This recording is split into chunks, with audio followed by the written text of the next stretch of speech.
Tally help videos में आपका स्वागत है। इस वीडियो में हम टैली प्राइम में ऑनलाइन ई इनवॉइस जनरेशन की प्रक्रिया को देखेंगे। टैली प्राइम में ई इनवॉइस प्रक्रिया को सामान्य वाउचर एंट्री प्रक्रिया के विस्तार के रूप में बनाया गया है। यह सुविधा आपके कम से कम हस्तक्षेप के साथ ई इनवॉइस जनरेट करने के लिए आवश्यक जानकारी को अपलोड करने से लेकर वाउचर में ई इनवॉइस की IRN से संबंधित जानकारी अपडेट करने तक ई इनवॉइस जनरेशन की प्रक्रिया संपूर्ण करती है। यह संपूर्ण प्रक्रिया बहुत ही सरल है। जब आप टैली प्राइम में सेल्स इनवॉइस बना रहे हों, तब प्रोवाइड ई इनवॉइस डिटेल्स विकल्प को यस करें।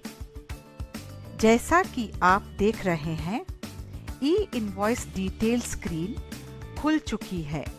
यदि पार्टी के साथ आपका यह पहला ई इनवॉइस है, तो बिल टू प्लेस एवं शिप टू प्लेस जानकारियों को भरें। अगले ट्रांजैक्शन से यह जानकारियां पिछले ट्रांजैक्शन के आधार पर पहले से ही भरी हुई होंगी। आप चाहे तो इन जानकारियों को बदल सकते हैं। ई इनवॉइस डिटेल्स को सेव करें। अब वाउचर को सेव करें। जनरेट ई इनवॉइस की पुष्टि करने के लिए यस पर क्लिक करें। ई invoice API user login screen खुलेगी। अपना यूजर नेम और पासवर्ड टाइप करें और एंटर दबाएं। अगले 6 घंटे तक आपको यूजर नेम और पासवर्ड एंटर करने की आवश्यकता नहीं होगी। मल्टी यूजर एनवायरनमेंट में हर एक यूजर के लिए API लॉगिन क्रेडेंशियल्स प्रदान करना आवश्यक है। जो भी जानकारी ई इनवॉइस जनरेशन के लिए आवश्यक होती है, वो ई इनवॉइस पोर्टल पर अपलोड हो जाती है। ई इनवॉइस सफलतापूर्वक जनरेट होने के बाद IRN विवरण डाउनलोड किया जाएगा और वाउचर में अपडेट किया जाएगा। अपडेट पूरा होने के बाद एक सफलता संदेश दिखाया जाता है। अब आप वाउचर को प्रिंट कर सकते हैं। जैसा कि आप देख रहे हैं, ई इनवॉइस की जानकारी QR कोड के साथ इनवॉइस में प्रिंट हो जाती है। यदि इनवॉइस ई-वे बिल के योग्य है, तो ई-वे बिल भी मानक प्रक्रिया के अनुसार जनरेट हो जाएगा। हालांकि यदि इनवॉइस केवल ई-वे बिल के लिए बनाया गया है, तो प्रक्रिया को ऑफलाइन किए जाने की आवश्यकता है।